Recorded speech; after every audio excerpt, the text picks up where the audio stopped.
Frankenstein, or The Modern Prometheus by Mary Wollstonecraft Shelley. Letter 1. To Mrs. Saville, England. St. Petersburg, December 11th. You will rejoice to hear that no disaster has accompanied the commencement of an enterprise which you have regarded with such evil forebodings. I arrived here yesterday, and my first task is to assure my dear sister of my welfare and increasing confidence in the success of my undertaking. I am already far north of London, and I walk in the streets of Petersburg.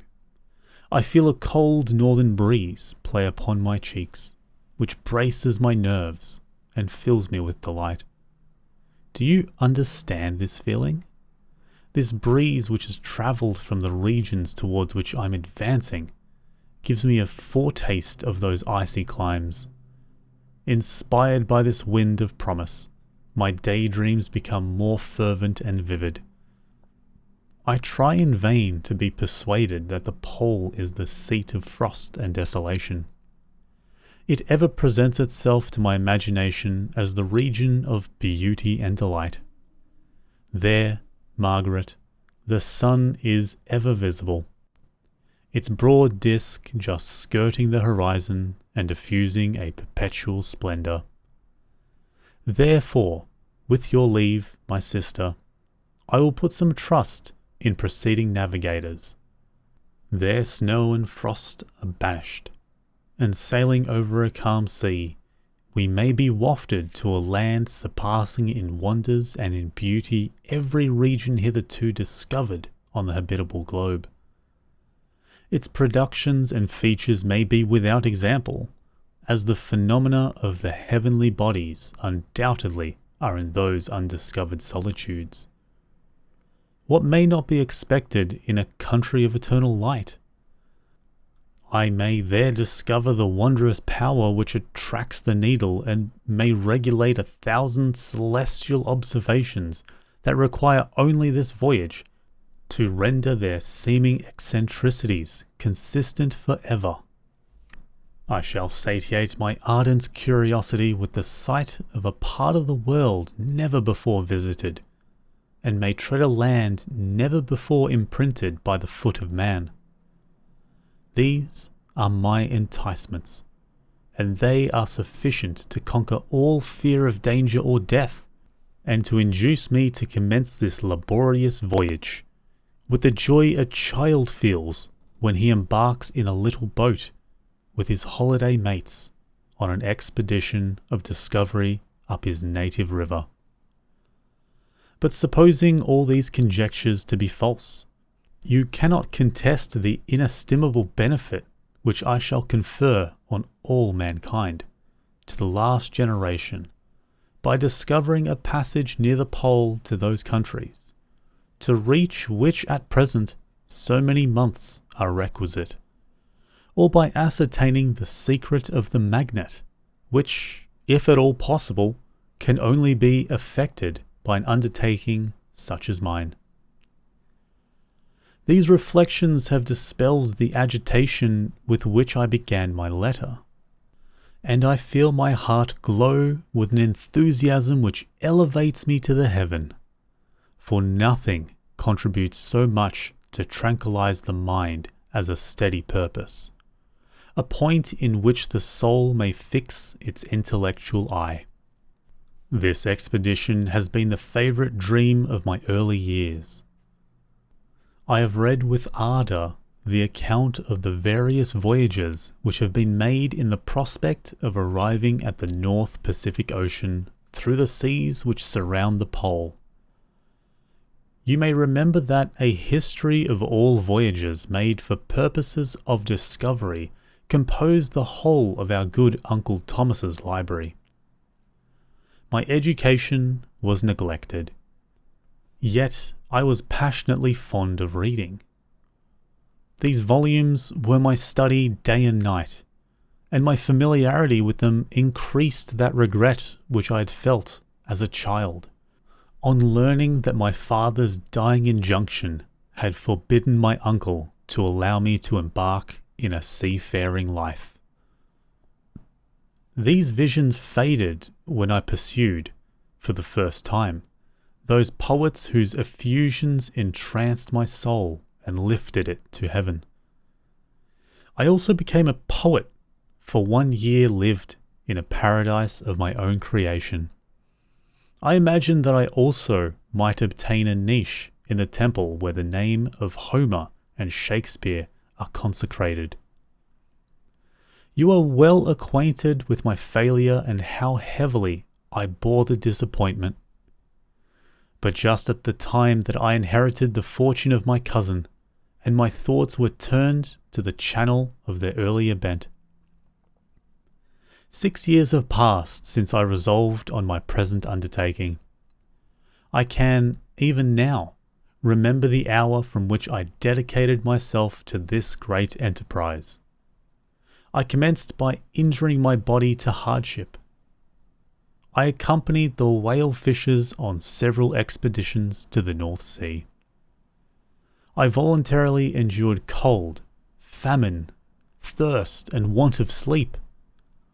I often worked harder than the common sailors during the day, and devoted my nights to the study of mathematics, the theory of medicine, and those branches of physical science from which the naval adventurer might derive the greatest practical advantage. Twice I actually hired myself as an undermate in a Greenland whaler, and acquitted myself to admiration. I must own I felt a little proud when my captain offered me the second dignity in the vessel, and entreated me to remain with the greatest earnestness, so valuable did he consider my services. And now, dear Margaret, do I not deserve to accomplish some great purpose? My life might have been passed in ease and luxury, but I preferred glory to every enticement that wealth placed in my path. Oh, that some encouraging voice would answer in the affirmative. My courage and my resolution is firm, but my hopes fluctuate, and my spirits are often depressed. I am about to proceed on a long and difficult voyage, the emergencies of which will demand all my fortitude. I am required not only to raise the spirits of others, but sometimes to sustain my own when theirs are failing. This is the most favorable period for traveling in Russia. They fly quickly over the snow in their sledges. The motion is pleasant, and, in my own opinion, far more agreeable than that of an English stagecoach. The cold is not excessive, if you are wrapped in furs, a dress which I have already adopted, for there is a great difference between walking the deck and remaining seated motionless for hours, when no exercise prevents the blood from actually freezing in your veins. I have no ambition to lose my life on the post road between St. Petersburg and Archangel. I shall depart for the latter town in a fortnight or 3 weeks, and my intention is to hire a ship there, which can easily be done by paying the insurance for the owner, and to engage as many sailors as I think necessary among those who are accustomed to the whale fishing. I do not intend to sail until the month of June. And when shall I return? Ah, dear sister, how can I answer this question? If I succeed, many, many months, perhaps years will pass before you and I may meet. If I fail, you will see me again soon, or never. Farewell, my dear, excellent Margaret. Heaven shower down blessings on you, and save me, that I may again and again testify my gratitude for all your love and kindness. Your affectionate brother, R. Walton. Letter 2. To Mrs. Saville, England. Archangel, 28th of March. How slowly the time passes here, encompassed as I am by frost and snow. Yet a second step is taken towards my enterprise. I have hired a vessel and am occupied in collecting my sailors. Those whom I've already engaged appear to be men on whom I can depend and are certainly possessed by dauntless courage.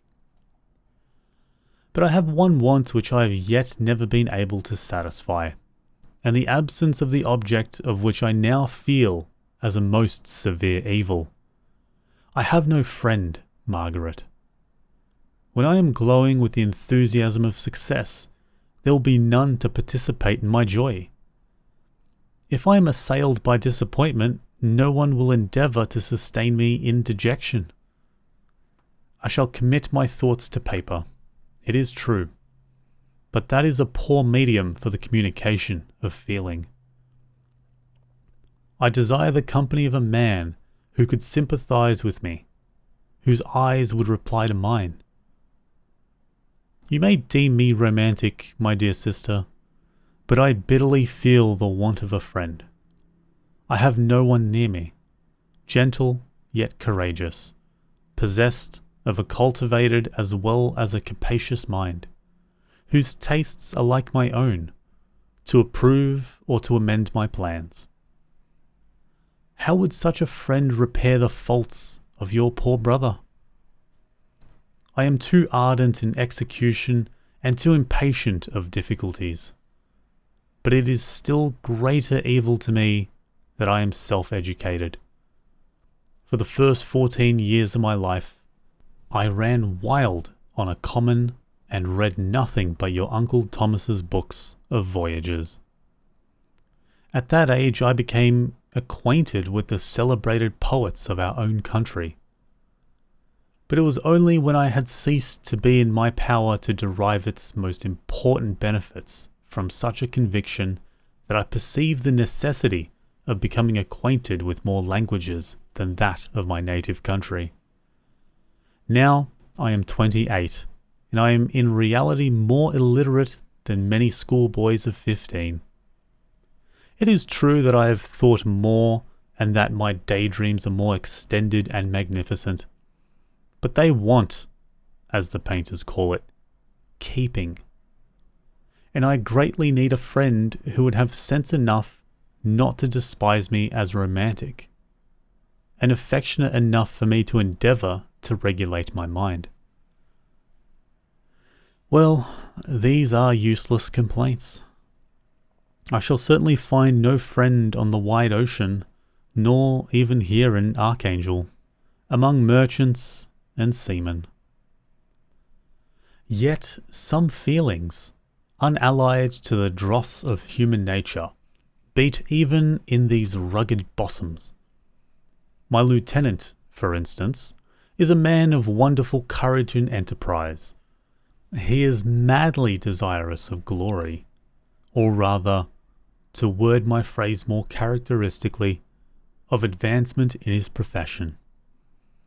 He is an Englishman, and in the midst of national and professional prejudices, softened by cultivation, remains some of the noblest endowments of humanity.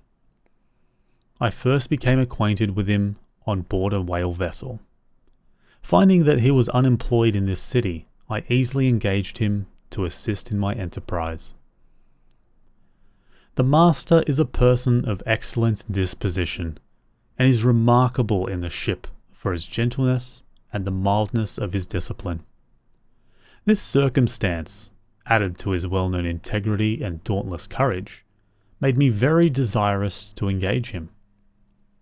A youth passed in solitude, my best years spent under your gentle and feminine fosterage, has so refined the groundwork of my character that I cannot overcome an intense distaste to the usual brutality exercised on board the ship. I have never believed it to be necessary, and when I heard of a mariner equally noted for his kindliness of heart and the respect and obedience paid to him by his crew, I felt myself particularly fortunate in being able to secure his services. I heard of him first in rather a romantic manner, from a lady who owes to him the happiness of her life. This, briefly, is his story. Some years ago, he loved a young Russian lady of moderate fortune, and having amassed a considerable sum in prize money, the father of the girl consented to the match. He saw his mistress once before the destined ceremony, but she was bathed in tears and throwing herself at his feet, entreated him to spare her, confessing at the same time that she loved another, but that he was poor and that her father would never consent to the union. My generous friend reassured the suppliant, and on being informed of the name of her lover, instantly abandoned his pursuit. He had already bought a farm with his money, on which he had designed to pass the remainder of his life. But he bestowed the whole on his rival, together with the remains of his prize money to purchase stock, and then himself solicited the young woman's father to consent to her marriage with her lover.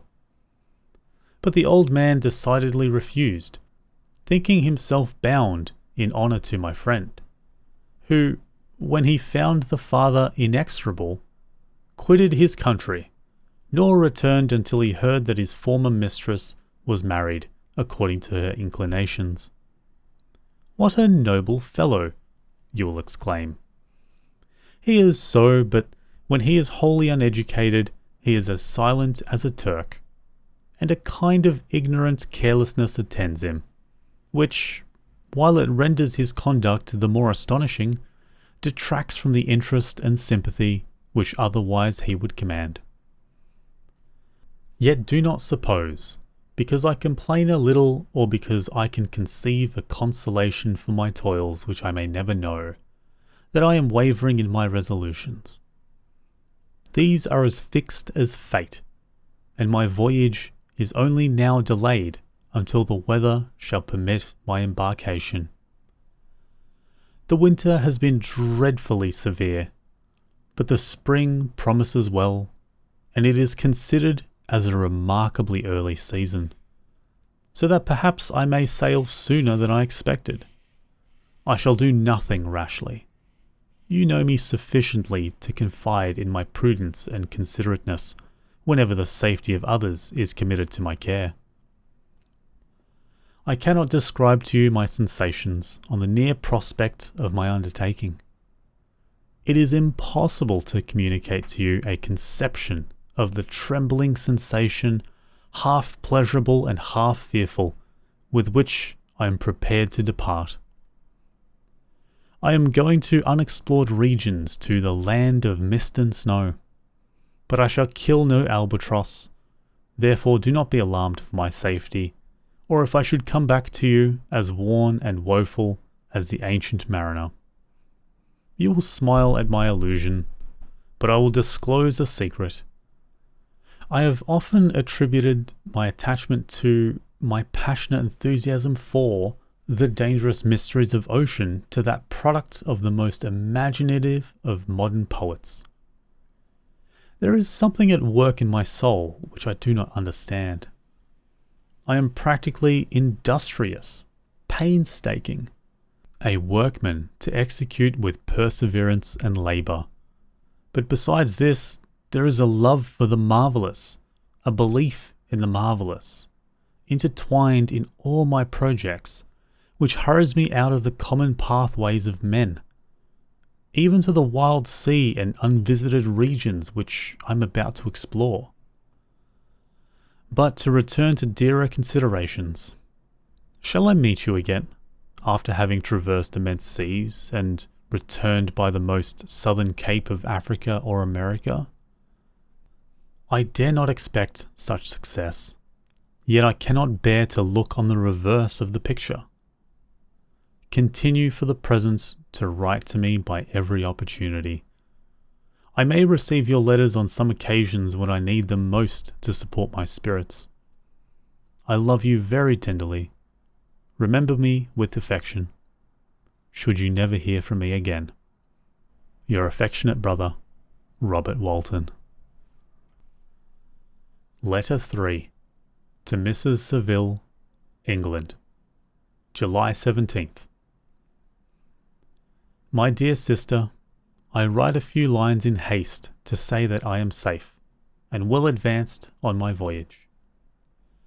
This letter will reach England by a merchantman now on its homeward voyage from Archangel, more fortunate than I, who may not see my native land, perhaps for many years. I am, however, in good spirits. My men are bold and apparently firm of purpose, nor do the sheets of ice that continually pass us, indicating the dangers of the region towards which we are advancing, appear to dismay them. We have already reached a very high latitude, but it is the height of summer, and though not so warm as in England, the southern gales, which blow us speedily towards those shores which I so ardently desire to attain, breathe a degree of renovating warmth, which I had not expected. No incidents have hitherto befallen us that would make a figure in a letter. One or two stiff gales, and the springing of a leak are accidents which experienced navigators scarcely remember to record, and I should be well content if nothing worse happens to us during the voyage. Adieu, my dear Margaret. Be assured that for my own sake, as well as yours, I will not rashly encounter danger. I will be cool, persevering, and prudent. But success shall crown my endeavours. Wherefore not? Thus far I have gone, tracing a secure way over the pathless seas, the very stars themselves being witnesses and testimonies of my triumph. Why not still proceed over the untamed yet obedient element? What can stop the determined heart and resolved will of a man? My swelling heart involuntarily pours itself out thus. But I must finish. Heaven bless my beloved sister. R.W. Letter 4. To Mrs. Saville, England. August 5th. So strange an accident has happened to us that I cannot forbear recording it, although it is very probable that you'll see me before these papers can come into your possession. Last Monday, July 31st, we were nearly surrounded by ice, which closed in the ship on all sides, scarcely leaving her the sea room in which she floated. Our situation was somewhat dangerous, especially as we were compassed round by a very thick fog. We accordingly lay to, hoping that some change would take place in the atmosphere and weather. About 2 o'clock, the mist cleared away, and we beheld, stretched out in every direction, vast and irregular plains of ice, which seemed to have no end. Some of my comrades groaned, and my own mind began to grow watchful with anxious thoughts, when a strange sight suddenly attracted our attention and diverted our solicitude from our own situation. We perceived a low carriage, fixed on a sledge and drawn by dogs, pass on towards the north at the distance of 1/2 mile. A being which had the shape of a man, but apparently a gigantic stature, sat in the sledge and guided the dogs. We watched the rapid progress of the traveller with our telescopes until he was lost among the distant inequalities of the ice. This appearance excited our unqualified wonder. We were, as we believed, many hundred miles from any land, but this apparition seemed to denote that it was not, in reality, so distant as we had supposed. Shut in, however, by ice, it was impossible to follow his track, which we had observed with the greatest attention. About 2 hours after this occurrence, we heard the ground sea, and before night the ice broke and freed our ship. We, however, lay to until the morning, fearing to encounter in the dark those large loose masses which float about after the breaking up of the ice. I profited of this time to rest for a few hours. In the morning, however, as soon as it was light, I went up deck and found all the sailors busy on one side of the vessel, apparently talking to someone in the sea. It was, in fact, a sledge, like that we had seen before, which had drifted towards us in the night on a large fragment of ice. Only one dog remained alive, but there was a human being within it whom the sailors were persuaded to enter the vessel. It was not, as the other travellers seemed to be, a savage inhabitant of some undiscovered island, but a European. When I appeared on deck, the master said, "Here is our captain, and he will not allow you to perish on the open sea." On perceiving me, the stranger addressed me in English, although with a foreign accent. "Before I come on your vessel," he said, "you will have the kindness to inform me whither you are bound." You may conceive my astonishment on hearing such a question addressed to me from a man on the brink of destruction, and to whom I should have supposed that my vessel would have been a resource, which he would not have exchanged for the most precious wealth the earth can afford.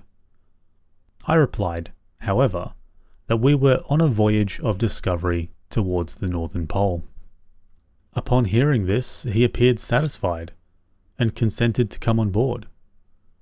Good God, Margaret, if you had seen the man who thus capitulated for his safety, your surprise would have been boundless. His limbs were nearly frozen, and his body dreadfully emaciated by fatigue and suffering. I never saw a man in so wretched a condition. As soon as he showed signs of life, we wrapped him up in blankets and placed him near the chimney of the kitchen stove. By slow degrees he recovered and ate a little soup, which restored him wonderfully. 2 days passed in this manner before he was able to speak, and I often feared that his suffering had deprived him of understanding. When he had in some measure recovered, I removed him to my own cabin and attended on him as much as my duty would permit. I never saw a more interesting creature. His eyes have generally an expression of wildness and even madness, but there are moments when, if anyone performs an act of kindness towards him, or does any of the most trifling service, his whole countenance is lightened up, as it were, with a beam of benevolence and sweetness that I never saw equalled.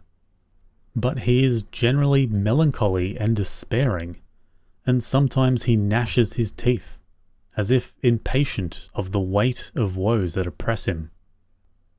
When my guest was a little recovered, I had great trouble to keep off the men, who wished to ask him 1,000 questions, but I would not allow him to be tormented by their idle curiosity, in a state of body and mind whose restoration evidently depended upon entire repose.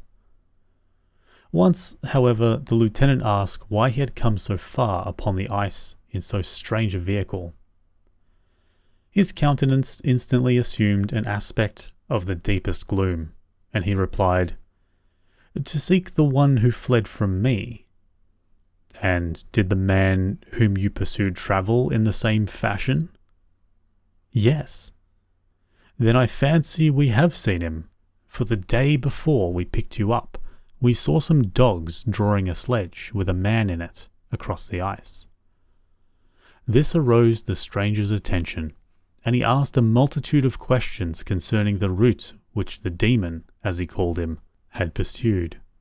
Soon after, when he was alone with me, he said, "I have doubtless excited your curiosity, as well as that of these good people, but you are too considerate to make inquiries." "Certainly, and it would indeed be very impertinent and inhumane in me to trouble you with any inquisitiveness of mine." "And yet you rescued me from a strange and perilous situation. You have benevolently restored me to life." Soon after this, he inquired if I thought that the breaking up of the ice had destroyed the other sledge. I replied that I could not answer with any degree of certainty, for the ice had not broken until near midnight, and the traveller might have arrived at a place of safety before that time, but of this I could not judge. From this time a new spirit of life animated the decaying frame of the stranger. He manifested the greatest eagerness to be upon deck to watch for the sledge which had before appeared. But I have persuaded him to remain in the cabin, for he is far too weak to sustain the rawness of the atmosphere. I have promised that someone should watch for him and give him instant notice if any new object should appear in sight. Such is my journal of what relates to this strange occurrence up to the present day. The stranger has gradually improved in health, but is very silent and appears uneasy when anyone except myself enters his cabin. Yet his manners are so conciliating and gentle that the sailors are all interested in him, although they have had very little communication with him. For my own part, I begin to love him as a brother, and his constant and deep grief fills me with sympathy and compassion. He must have been a noble creature in his better days, being even now in wreck so attractive and amiable. I said in one of my letters, my dear Margaret, that I should find no friend on the wide ocean. Yet I have found a man who, before his spirit had been broken by misery, I should have been happy to have possessed as the brother of my heart. I shall continue my journal concerning the stranger at intervals, should I have any fresh incidents to record. August 13th. My affection for my guest increases every day. He excites at once my admiration and my pity to an astonishing degree. How can I see so noble a creature destroyed by misery without feeling the most poignant grief? He is so gentle, yet so wise. His mind is so cultivated, and when he speaks, although his words are culled with the choicest art, yet they flow with rapidity and unparalleled eloquence. He is now much recovered from his illness and continually on the deck, appearing watching for the sledge that preceded his own. Yet, although unhappy, he is not so utterly occupied by his own misery, but that he interests himself deeply in the projects of others. He has frequently conversed with me on mine, which I have communicated to him without disguise. He entered attentively into all my arguments in favour of my eventual success, and into every detail, every minute detail, of the measures I had taken to secure it. I was easily led by the sympathy which he evinced to use the language of my heart, to give utterance to the burning ardour of my soul, and to say, with all the fervour that warmed me, how gladly I would sacrifice my fortune, my existence, my every hope, to the furtherance of my enterprise. One man's life or death were but a small price to pay for the acquirement of knowledge which I sought, for the dominion I should acquire and transmit over the elemental foes of our race. As I spoke, a dark gloom spread over my listener's countenance. At first, I perceived that he tried to suppress his emotion. He placed his hands before his eyes, and my voice quivered and failed me as I beheld tears trickle fast from between his fingers. A groan burst from his heaving breast. I paused. At length he spoke, in broken accents. "Unhappy man, do you share my madness? Have you drunk also of the intoxicating draught? Hear me. Let me reveal my tale, and you'll dash the cup from your lips." Such words, you may imagine, strongly excited my curiosity. But the paroxysm of grief that had seized the stranger overcame his weakened powers, and many hours of repose and tranquil conversation were necessary to restore his composure. Having conquered the violence of his feelings, he appeared to despise himself for being the slave of passion, and quelling the dark tyranny of despair, he led me again to converse concerning myself personally. He asked me the history of my earlier years. That tale was quickly told, but it awakened various trains of reflection. I spoke of my desire of finding a friend, and of my thirst for a more intimate sympathy with a fellow mind than had ever fallen into my lot, and expressed my conviction that a man could boast of little happiness who did not enjoy this blessing. "I agree with you," replied the stranger. "We are unfashioned creatures, but half made up. If one wiser, better, dearer than ourselves, such a friend ought to be. But do not lend his aid to perfectionate our weak and faulty natures. I once had a friend the most noble of human creatures, and am entitled, therefore, to judge respecting friendship. You have hope, and the world before you, and have no cause for despair. But I have lost everything, and cannot begin life anew." As he said this, his countenance became expressive of a calm, settled grief that touched me to the heart, but he was silent and presently retired to his cabin. Even broken in spirit as he is, no one can feel more deeply than he does the beauties of nature.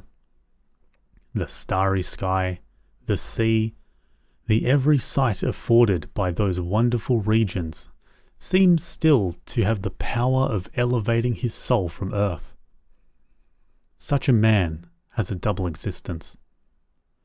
He may suffer misery and be overwhelmed by disappointments. Yet, when he has retired into himself, he'll be like a celestial spirit that has a halo around him, within whose circle no grief or folly ventures. Will you smile at the enthusiasm I express concerning this divine wanderer?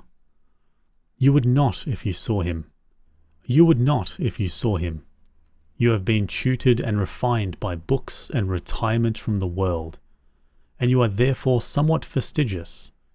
But this only renders you the more fit to appreciate the extraordinary merits of this wonderful man. Sometimes I have endeavoured to discover what quality it is which he possesses that elevates him so immeasurably above any other person I ever knew. I believe it to be an intuitive discernment, a quick but never failing power of judgment, a penetration into the causes of things, unequalled for clearness and precision. Add to this a facility of expression and a voice whose varied intonations are soul-subduing music. August 19th. Yesterday the stranger said to me, "You may easily perceive, Captain Walton, that I have suffered great and unparalleled misfortunes. I had determined at one time that the memory of these evils should die with me, but you have won me to alter my determination. You seek for knowledge and wisdom, as I once did, and I ardently hope that the gratification of your wishes may not be a serpent to sting you, as mine has been. I do not know that the relation of my disasters will be useful to you, yet when I reflect that you are pursuing the same course, exposing yourself to the same dangers which have rendered me what I am, I imagine that you may deduce an apt moral from my tale, one that may direct you if you succeed in your undertakings, and console you in case of failure. Prepare to hear of occurrences which are usually deemed marvellous. Were we among the tamer scenes of nature, I might fear to encounter your unbelief, perhaps your ridicule. But many things will appear possible in these wild and mysterious regions, which would provoke the laughter at those unacquainted with the ever-varied powers of nature. Nor can I doubt but that my tales convey in its series internal evidence of the truth of the events of which it is composed. You may easily imagine that I was much gratified by the offered communication, and yet I could not endure that he should renew his grief by a recital of his misfortunes. I felt the greatest eagerness to hear the promised narrative, partly from curiosity and partly from a strong desire to ameliorate his fate if it were in my power. I expressed these feelings in my answer.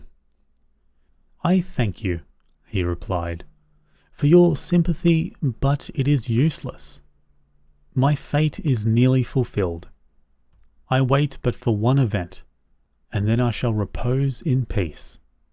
I understand your feeling," continued he, perceiving that I wished to interrupt him. "But you are mistaken, my friend. If thus you will allow me to name you, nothing can alter my destiny. Listen to my history, and you will perceive how irrevocably it is determined." He then told me that he would commence his narrative the next day when I should be at leisure. The promise drew from me the warmest thanks. I have resolved every night, when I am not imperatively occupied by my duties, as nearly as possible in his own words, what he has related during the day. If I should be engaged, I will at least make notes. This manuscript will doubtless afford you the greatest pleasure. But to me, who know him, and who hear it from his own lips, with what interest and sympathy shall I read it in some future day? Even now, as I commence my task, his full-toned voice swells in my ears. His lustrous eyes dwell on me with all their melancholy sweetness. I see his thin hand raised in animation, while the lineaments of his face are irradiated by the soul within. Strange and harrowing must be his story. Frightful the storm which embraced the gallant vessel on its course and wrecked it thus. Chapter 1. I am by birth a Genevese, and my family is one of the most distinguished of that republic. My ancestors had been for many years councillors and syndics, and my father had filled several public situations with honours and reputation. He was respected by all who knew him for his integrity and indefatigable attention to public business. He passed his younger days perpetually occupied by the affairs of his country. A variety of circumstances had prevented him marrying early, nor was it until the decline of life that he became a husband and the father of a family. As the circumstances of his marriage illustrate his character, I cannot refrain from relating them. One of his most intimate friends was a merchant who, from a flourishing state, fell, through numerous mischances, into poverty. This man, whose name was Beaufort, was of a proud and unbending disposition, and could not bear to live in poverty and oblivion in the same country where he had formerly been distinguished for his rank and magnificence. Having paid his debts, therefore, in the most honourable manner, he retreated with his daughter to the town of Lucerne, where he lived unknown and in wretchedness. My father loved Beaufort with the truest friendship, and he was deeply grieved by his retreat in these unfortunate circumstances. He bitterly deplored the false pride which led his friend to a conduct so little worthy of the affection that united them. He lost no time in endeavouring to seek him out, with the hope of persuading him to begin the world again through his credit and assistance. Beaufort had taken effectual measures to conceal himself, and it was 10 months before my father discovered his abode. Overjoyed at this discovery, he hastened to the house, which was situated in a mean street near the Royce. But when he entered, misery and despair alone welcomed him. Beaufort had saved but a very small sum of money from the wreck of his fortunes, but it was sufficient to provide him with sustenance for some months, and in the meantime he hoped to procure some respectable employment in the merchant's house. The interval was, consequently, spent in inaction. His grief only became more deep and rankling when he had the leisure for reflection, and at length it took so fast hold of his mind that at the end of 3 months he lay on a bed of sickness, incapable of any exertion. His daughter attended him with the greatest tenderness, but she saw with despair that their little fund was rapidly decreasing and that there was no other prospect of support. But Caroline Beaufort possessed a mind of an uncommon mould, and her courage rose to support her in her adversity. She procured plain work. She plaited straw and by various means contrived to earn a pittance scarcely sufficient to support life. Several months passed in this manner. Her father grew worse. Her time was more entirely occupied in attending him. Her means of subsistence decreased. And in the 10th month her father died in her arms, leaving her an orphan and a beggar. This last blow overcame her, and she knelt by Beaufort's coffin, weeping bitterly, when my father entered the chamber. He came like a protecting spirit to the poor girl, who committed herself to his care, and after the interment of his friend, he conducted her to Geneva and placed her under the protection of a relation. 2 years after this event, Caroline became his wife. There was a considerable difference between the ages of my parents, but this circumstance seemed to unite them only closer in bonds of devoted affection. There was a sense of justice in my father's upright mind which rendered it necessary that he should approve highly to love strongly. Perhaps during former years he had suffered from the late discovered unworthiness of one beloved, and was so disposed to set a greater value on tried worth. There was a show of gratitude and worship in his attachment to my mother, differing wholly from the doting fondness of age, for it was inspired by reverence for her virtues and a desire to be the means of, in some degree, recompensing her for the sorrows she had endured, but which gave inexpressible grace to his behaviour to her. Everything was made to yield to her wishes and her convenience. He strove to shelter her, as a fair exotic is sheltered by the gardener, from every rougher wind, and to surround her with all that could tend to excite pleasurable emotion in her soft and benevolent mind.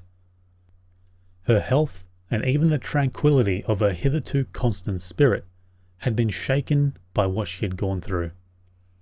During the 2 years that had elapsed previous to their marriage, my father had gradually relinquished all his public functions, and immediately after their union, they sought the pleasant climate of Italy, and the change of scene and interest attendant on a tour through the land of wonders, on a restorative for her weakened frame. From Italy, they visited Germany and France. I, their eldest child, was born at Naples, and as an infant occupied them in their rambles. I remained for several years their only child. Much as they were attached to each other, they seemed to draw inexhaustible stores of affection from the very mine of love to bestow them upon me. My mother's tender caresses and my father's smile of benevolent pleasure while regarding me are the first of my recollections. I was their plaything and their idol, and something better, their child, the innocent and helpless creature bestowed on them by the heavens, whom to bring up to good, and whose future lot it was in their hands to direct to happiness or misery, according as they fulfilled their duties towards me. With this deep consciousness of what they owed towards the being to which they had given life, added to the active spirit of tenderness that animated both, it may be imagined that while during every hour of my infant life I received a lesson of patience, of charity, and of self-control, I was so guided by a silken cord that all seemed but one train of enjoyment to me. For a long time I was their only care. My mother had much desired to have a daughter, but I continued their single offspring. When I was about 5 years old, while making an excursion beyond the frontiers of Italy, they passed a week on the shores of the Lake of Como. Their benevolent disposition often made them centre the cottages of the poor. This, to my mother, was more than a duty. It was a necessity, a passion, remembering what she had suffered and how she had been relieved, for her to act in her turn the guardian angel to the afflicted. During one of their walks, a poor cot in the foldings of a veil attracted their notice as being singularly disconsolate, while the number of half-clothed children gathered about it spoke of penury in its worst shape. One day, when my father had gone by himself to Milan, my mother, accompanied by me, visited this abode. She found a peasant and his wife, hard-working, bent down by care and labour, distributing a scanty meal to 5 hungry babes. Among these, there was one which attracted my mother far above all the rest. She appeared of a different stock. The 4 others were dark-eyed, hardy little vagrants. This child was thin and very fair. Her hair was the brightest living gold, and despite the poverty of her clothing, seemed to set a crown of distinction on her head. Her brow was clear and ample, her blue eyes cloudless, and her lips and the moulding of her face so expressive of sensibility and sweetness that none could behold her without looking on her as a distinct species, a being heaven sent, and bearing a celestial stamp in all her features. The peasant woman, perceiving that my mother fixed eyes of wonder and admiration on this lovely girl, eagerly communicated her history. She was not her child, but the daughter of a Milanese nobleman. Her mother was a German and had died on giving her birth. The infant had been placed with these good people to nurse. They were better off then. They had not been long married, and their eldest child was just born. The father of their charge was one of those Italians nursed in the memory of the antique glory of Italy, one among the Schiavi Ognor Fermenti, who exerted himself to obtain the liberty of his country. He became the victim of its weakness. Whether he had died or still lingered in the dungeons of Austria was not known. His property was confiscated, his child became an orphan and a beggar.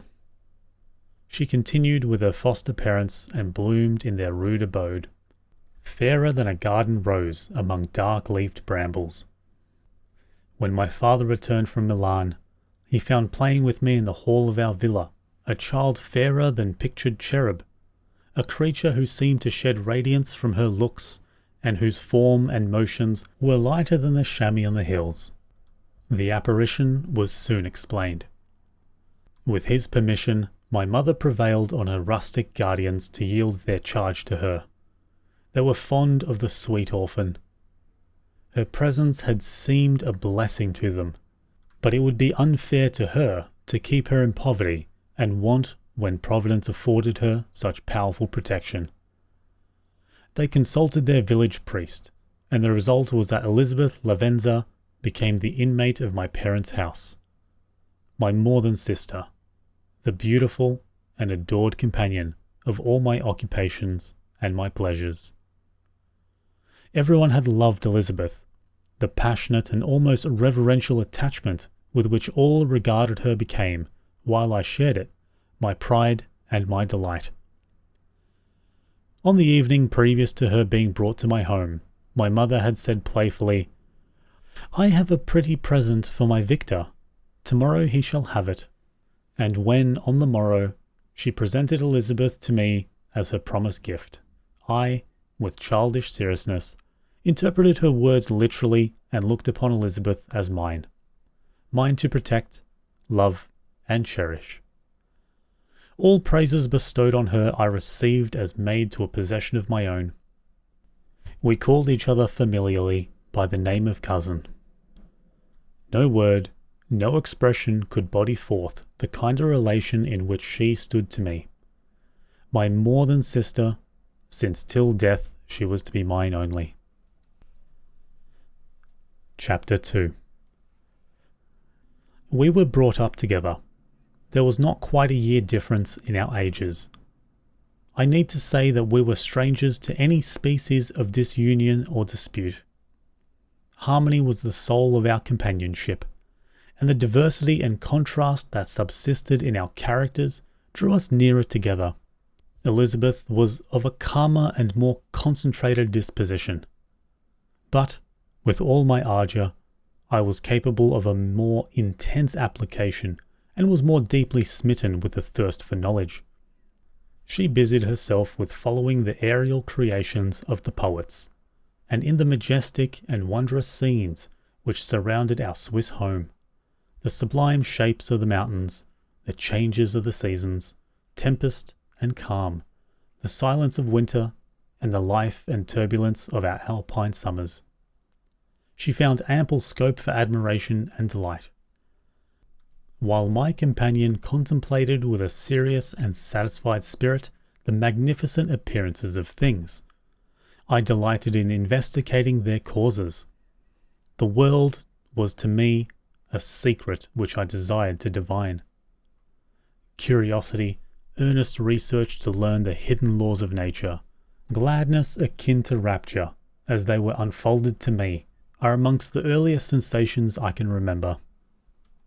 On the birth of a second son, my junior by 7 years, my parents gave up entirely their wandering life and fixed themselves in their native country. We possessed a house in Geneva and a campaign on Belrive, the eastern shore of the lake, at the distance of rather more than a league from the city. We resided principally in the latter, and the lives of my parents were passed in considerable seclusion. It was my temper to avoid a crowd and to attach myself fervently to a few. I was indifferent, therefore, to my schoolfellows in general, but I united myself in the bonds of the closest friendships to one among them. Henry Clerval was the son of a merchant of Geneva. He was a boy of singular talent and fancy. He loved enterprise, hardship, and even danger for its own sake. He was deeply read in books of chivalry and romance. He composed heroic songs and began to write many a tale of enchantment and knightly adventure. He tried to make us act plays and to enter into masquerades, in which the characters were drawn from the heroes of Roncesvalles, of the Round Table, of King Arthur, and the chivalrous train who shed their blood to redeem the Holy Sepulchre from the hands of the infidels. No human being could have passed a happier childhood than myself. My parents were possessed by the very spirit of kindness and indulgence. We felt that they were not the tyrants to rule our lot according to their caprice, but the agents and creators of all the many delights which we enjoyed. When I mingled with other families, I distinctly discerned how peculiarly fortunate my lot was, and gratitude assisted the development of filial love. My temper was sometimes violent, and my passions vehement, but by some law in my temperature they were turned not towards childish pursuits, but to an eager desire to learn, and not to learn all things indiscriminately.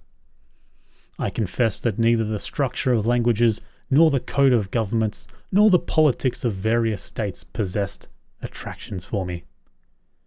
It was the secrets of heaven and earth that I desired to learn, and whether it was the outward substance of things, or the inner spirit of nature and the mysterious soul of man that occupied me, still my inquiries were directed to the metaphysical, or in its highest sense, the physical secrets of the world.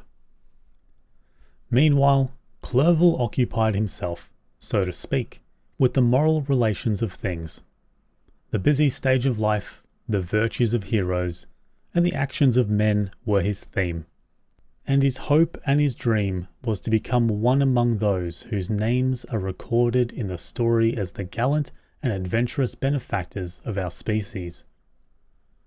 The saintly soul of Elizabeth shone like a shrine-dedicated lamp in our peaceful home. Her sympathy was ours. Her smile, her soft voice, the sweet glance of her celestial eyes were ever there to bless us and animate us. She was the living spirit of love to soften and attract. I might have become sullen in my study, rough through the ardour of my nature, but that she was there to subdue me in a semblance of her own gentleness. And Clerval? Could aught ill entrench on the noble spirit of Clerval?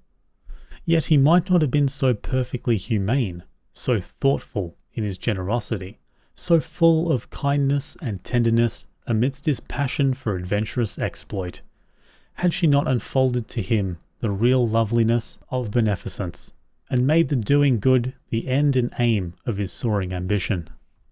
I feel exquisite pleasure in dwelling on the recollections of childhood, before misfortune had tainted my mind and changed its bright visions of extensive usefulness into gloomy and narrow reflections upon self. Besides, in drawing the picture of my early days, I also record those events which led, by insensible steps, to my after-tale of misery. For when I would account to myself for the birth of that passion which afterwards ruled my destiny, and I find it arise, like a mountain river, from ignoble and almost forgotten sources, but swelling as it proceeded, and became the torrent which in its course has swept away all my hopes and joys. Natural philosophy is the genius that has regulated my fate. I desire, therefore, in this narration, to state those facts which led to my predilection for that science. When I was 13 years of age, we all went on a party of pleasure to the baths near Thonon. The inclemency of the weather obliged us to remain a day confined to the inn. In this house I chanced to find a volume of the works of Cornelius Agrippa. I opened it with apathy.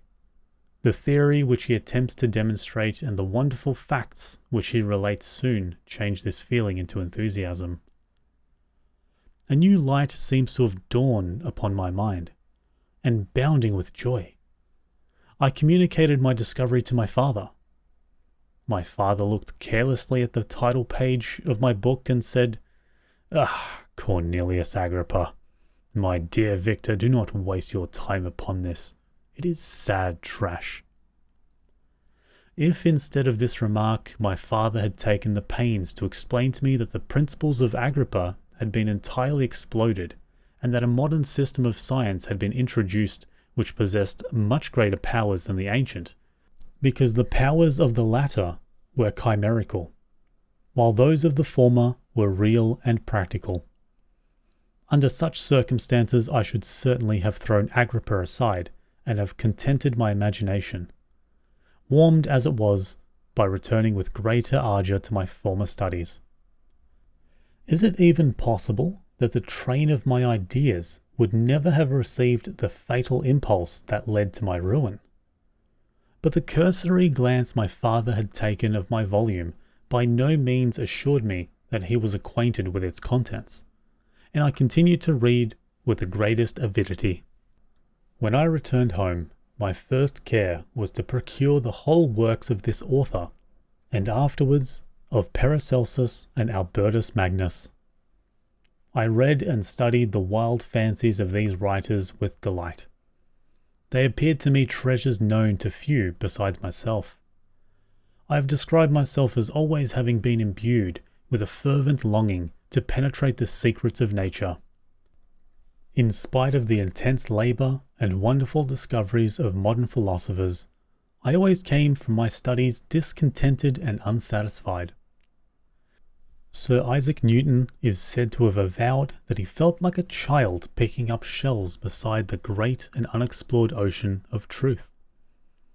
Those of his successors in each branch of natural philosophy with whom I was acquainted appeared even to my boy's apprehensions as tyrants engaged in the same pursuit.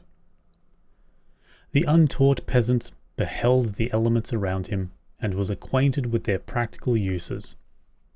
The more learned philosopher knew a little more. He had partially unveiled the face of nature, but her immortal lineaments were still a wonder and a mystery. He might dissect, anatomize, and give names, but not to speak of a final cause. Causes in their secondary and tertiary grades were utterly unknown to him. I had gazed upon the fortifications and impediments that seemed to keep human beings from entering the citadel of nature, and rashly and ignorantly I had repined. But here were books, and here were men who had penetrated deeper and knew more. I took their word for all that they averred, and I became their disciple. It may appear strange that such should arise in the 18th century, but while I followed the routine of education in the schools of Geneva, I was, to a great degree, self-taught with regard to my favourite studies. My father was not scientific, and I was left to struggle with a child's blindness, added to a student's thirst for knowledge. Under the guidance of my new preceptors, I entered with the greatest diligence into the search of the philosopher's stone and the elixir of life. But the latter soon obtained my undivided attention. Wealth was an inferior object, but what glory would attend the discovery if I could banish disease from the human frame and render man invulnerable to any but a violent death? Nor were these my only visions. The raising of ghosts or devils was a promise liberally accorded by my favourite authors, the fulfilment of which I most eagerly sought. And if my incantations were always unsuccessful, I attributed the failure rather to my own inexperience and mistake than to a want of skill or fidelity in my instructors. And thus, for a time, I was occupied by exploded systems, mingling like an unadept 1,000 contradictory theories, and floundering desperately in a very slough of multifarious knowledge, guided by an ardent imagination and childish reasoning, till an accident again changed the current of my ideas. When I was about 15 years old, we had retired to our house near Bellerive, when we witnessed a most violent and terrible thunderstorm. It advanced from behind the mountains of Jura, and the thunder burst at once with frightful loudness from various quarters of the heavens. I remained, while the storm lasted, watching its progress with curiosity and delight. As I stood at the door, on a sudden I beheld a stream of fire issue from an old and beautiful oak which stood about 20 yards from our house, and so soon as the dazzling light vanished, the oak had disappeared, and nothing remained but a blasted stump. When we visited in the next morning, we found 3 shattered in a singular manner. It was not splintered by the shock, but entirely reduced to thin ribbons of wood. I never beheld anything so utterly destroyed. Before this, I was not unacquainted with the more obvious laws of electricity. On this occasion, a man of great research in natural philosophy was with us, and excited by this catastrophe, he entered on the explanation of a theory which he had formed on the subject of electricity and galvanism, which was at once new and astonishing to me. All that he said threw greatly into the shade Cornelius Agrippa, Albertus Magnus, and Paracelsus, the lords of my imagination. But by some fatality, the overthrow of these men disciplined me to pursue my accustomed studies. It seemed to me as if nothing would or could ever be known. All that had so long engaged my attention suddenly grew despicable. By one of these caprices of the mind, which we are perhaps most subject to in early youth, I at once gave up my former occupations, set down natural history and all its progeny as a deformed and abortive creation, and entertained the greatest disdain for a would-be science which could never even step within the threshold of real knowledge. In this mood of mind, I betook myself to the mathematics and the branches of study appertaining to that science as built upon secure foundations, and so worthy of my consideration. Thus strangely are our souls constructed, and by such slight ligaments are we bound to prosperity or ruin. When I look back, it seems to me as if this almost miraculous change of inclination and will was the immediate suggestion of the guardian angel of my life, the last effort made by the spirit of preservation to avert the storm that was even then hanging in the stars and ready to envelop me. Her victory was announced by an unusual tranquillity and gladness of soul which followed the relinquishing of my ancient and latterly tormenting studies. It was thus that I was to be taught to associate evil with their prosecution, happiness with their disregard. It was a strong effort on the spirit of good, but it was ineffectual. Destiny was too potent, and her immutable laws had decreed my utter and terrible destruction.